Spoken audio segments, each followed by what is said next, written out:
Bonjour. À l'heure où il est beaucoup question d'élections, c'est une figure mondiale qui a retenu notre attention à la une de Libération. Bob Dylan fait l'objet d'une exposition événement à la Cité de la Musique. Après Hendrix, Miles Davis ou Gainsbourg, c'est au jeune Dylan qui a chamboulé le rock, celui des années 61-66, que l'on rend hommage dans cette exposition. Celui qui était lui-même l'histoire de la musique, comme le souligne le critique américain Grail Marcus, celui qui chantait The Times They Are Changing, les temps sont en train de changer. C'est pas vraiment le sentiment que l'on a en regardant la une du Figaro, qui prend acte du grand retour de Poutine, élu dès le premier tour de la présidentielle russe. Poutine qui redevient le maître du Kremlin sur fond de fraude, souligne les Échos.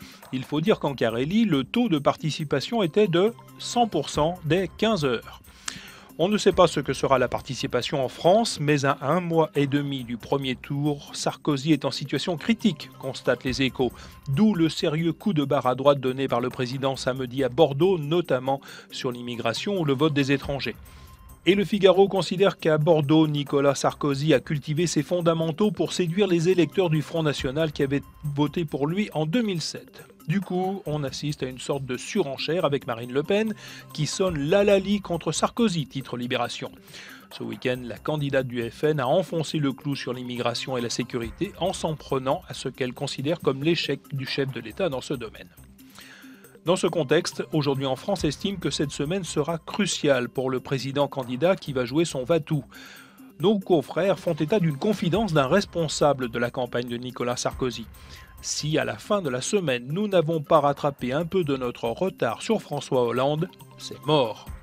D'autant que la proposition de François Hollande des 75% d'impôts sur les plus fortunés séduit 57% des Français. Du coup, l'exil fiscal tente de plus en plus de gros contribuables pour qui Bruxelles est un vrai paradis fiscal, titre aujourd'hui en France.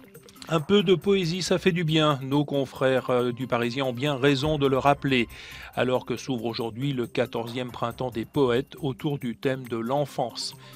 On referme cette revue de presse avec une autre icône rock. Bruce Springsteen sort son 17e album, toujours plein de rage.